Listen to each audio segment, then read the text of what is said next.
Olá, sejam bem-vindas a essa aula. Em algum momento nós falamos sobre a equipe multidisciplinar que existe no contexto hospitalar. Hoje vamos falar da relação do pedagogo com os profissionais da psicologia e psicopedagogia. É imprescindível essa atuação do pedagogo junto aos demais profissionais nesse contexto, pois visa amenizar o impacto do cotidiano, né, na convivência familiar, esses sentimentos de angústias e de temor vivenciado pelas crianças. Esses fatores podem estar presentes em possíveis dificuldades na aprendizagem e para ocorrer sucesso na aprendizagem é indispensável existir o equilíbrio entre os fatores psicológicos, biológicos e sociais. Referente a essas condições, como os profissionais da educação poderão lidar com o ensino desses alunos e até mesmo intervir quando houver alguma dificuldade de aprendizagem? Quais são as contribuições da psicopedagogia quanto oferece o atendimento pedagógico hospitalar? Como ocorre o atendimento pedagógico hospitalar? Pelo viés da psicopedagogia institucional. Quais são as suas atribuições e principais características neste tipo de atendimento? Já paramos para pensar nesse contexto quando a criança tem alguma dificuldade de aprendizagem? Qual profissional o pedagogo recorre ao auxílio? Apesar de seu surgimento estar relacionado com a dificuldade de aprendizagem, a psicopedagogia tem como objeto de estudo todo o processo de aprendizagem, né? Inclusive a que atém-se às relações de todos os elementos, porque no ambiente que transcorre o aprender, e nesse caso, o hospitalar. A psicopedagogia, ela analisa a origem das complicações do desenvolvimento físico e psíquico da criança hospitalizada, o tempo de internação. Se é um quadro crônico ou agudo que possa levar a um atraso no crescimento e no desenvolvimento psicomotor, e também gera complicações psíquicas, como depressão e comportamentos regressivos. A psicopedagogia traça os caminhos que o educador possa realizar suas atribuições da melhor forma possível e faz ao identificar o diagnóstico e a intervenção de prováveis dificuldades de aprendizagem dessa criança. Considerando o caráter preventivo, a psicopedagogia realiza uma investigação institucional. Ela avalia os processos didáticos e metodológicos aplicados, além de analisar toda a dinâmica existente dos profissionais educacionais, para assim encontrar os possíveis problemas e propiciar a intervenção adequada que contemple o ensino e a aprendizagem da criança. Vamos falar um pouco da atuação do psicólogo. A hospitalização estabelece em uma experiência dolorosa para a criança ou adolescente devido ao afastamento dos amigos, como nós falamos em outras aulas, a rotina diária, né? Podendo então ocasionar a depressão, a resistência e o isolamento.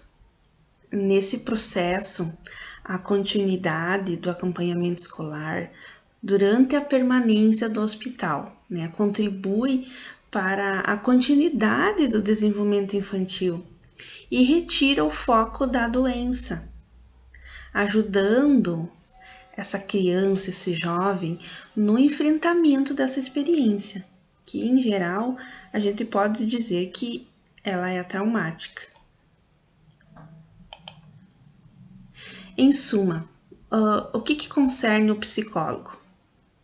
Mediar o vínculo estabelecido entre o aluno-paciente, a família e os demais profissionais, visando sempre compreender os processos psíquicos e sociais do sujeito, né, ao possibilitar uma evolução mais eficaz no quadro clínico, bem como para contribuir efetivamente para o processo de humanização desses pacientes internados.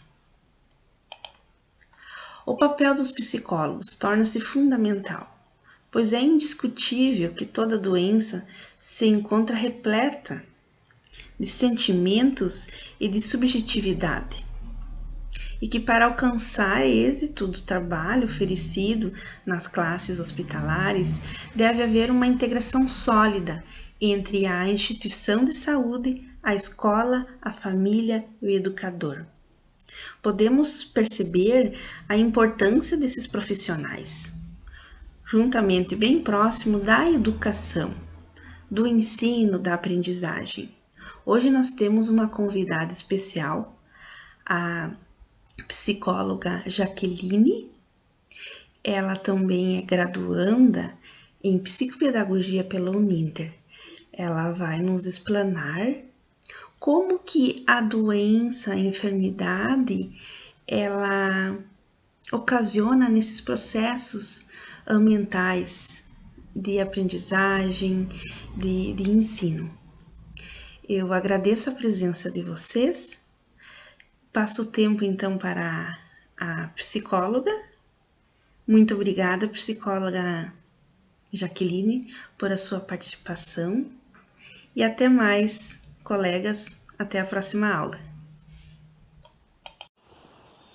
Boa tarde, me chamo Jaqueline, eu sou psicóloga e estou fazendo pós-graduação em psicopedagogia clínica institucional. Fui convidada pela colega Lisiane, graduanda em pedagogia, para falar sobre as condições emocionais no aprendizado.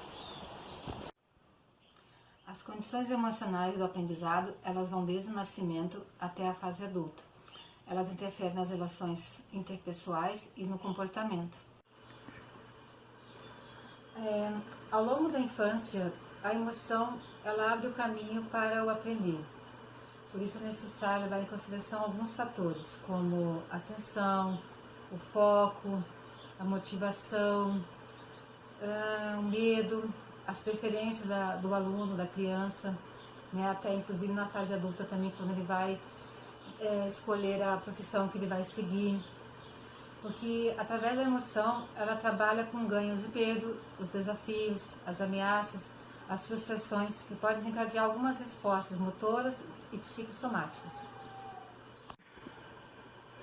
Há uma questão também bem importante que a gente deve observar e estar atento, principalmente a questão da relação professor-aluno. Que antigamente o aluno não era o protagonista, né? Era o professor, e hoje nós vemos que o aluno deve ser o protagonista. A gente como profissional, tanto da pedagogia, do psicólogo, né? Principalmente da pedagogia, o psicopedagogo, a gente deve observar o aluno como protagonista. A gente tem que estar atento às questões culturais que ele traz, às questões familiares, o ambiente que ele vive, né? Se a família dá uma estrutura correta, adequada, para ele poder estudar, se motivar, o que a família traz para ele, né? Observar na sala de aula como é que é o comportamento desse aluno, se ele está apreensivo, se ele está estressado, se ele está agressivo, e tentar entender, ter um olhar mais detalhado, mais aprofundado dessa criança. Essa relação é bem importante para poder o aluno se desenvolver. A gente deve observar bastante essa questão da relação professor-aluno em sala de aula. Colocar o aluno hoje como o centro das atenções, né? Fazer ele refletir, ensinar ele a ser crítico nas suas observações, para ele buscar o conhecimento, que é bem importante também, né?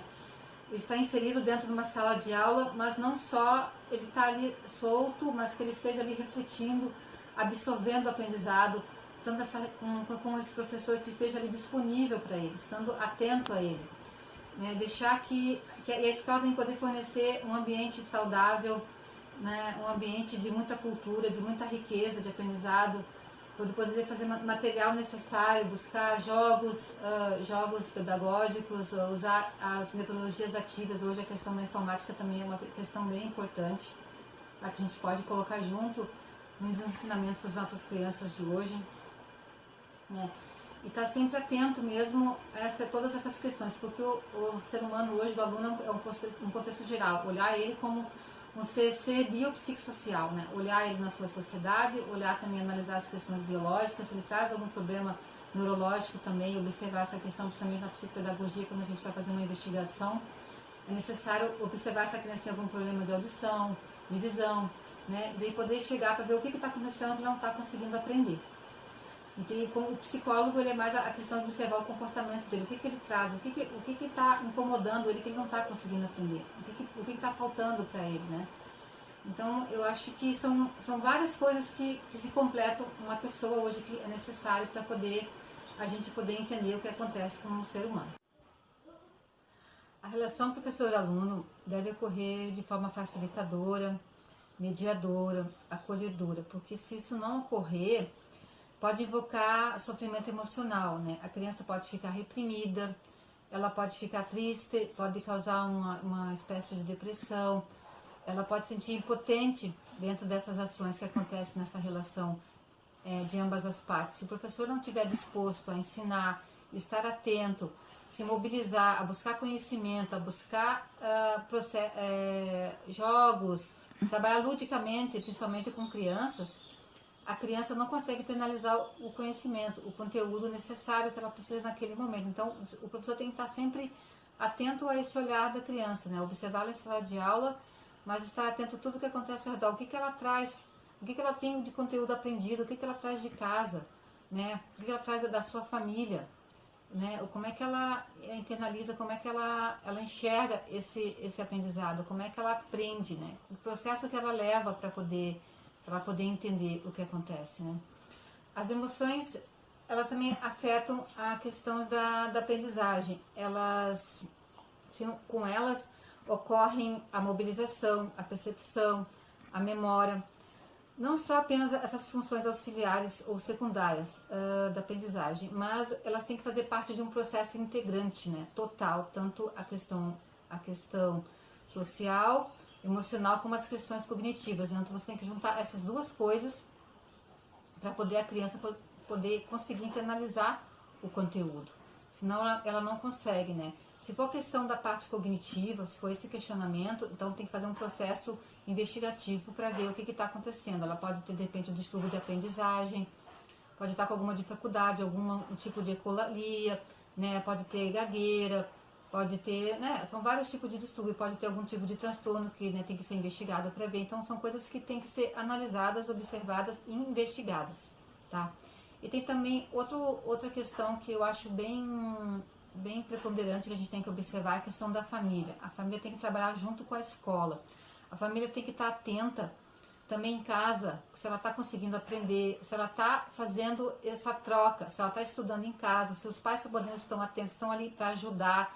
Eles não podem deixar só a criança sozinha estudando em casa. Eu acho que eles têm que estar atentos, têm que estar presentes, principalmente tirar 1 hora por dia, que seja, quando possível, principalmente, estar ali do lado dela, ou o pai, ou a mãe, ou algum familiar, algum cuidador, algum responsável, esteja com ela ali presente naquele momento, para poder dar apoio, ela se sentir confortável, se sentir acolhida também no seu ambiente familiar. Tá bom?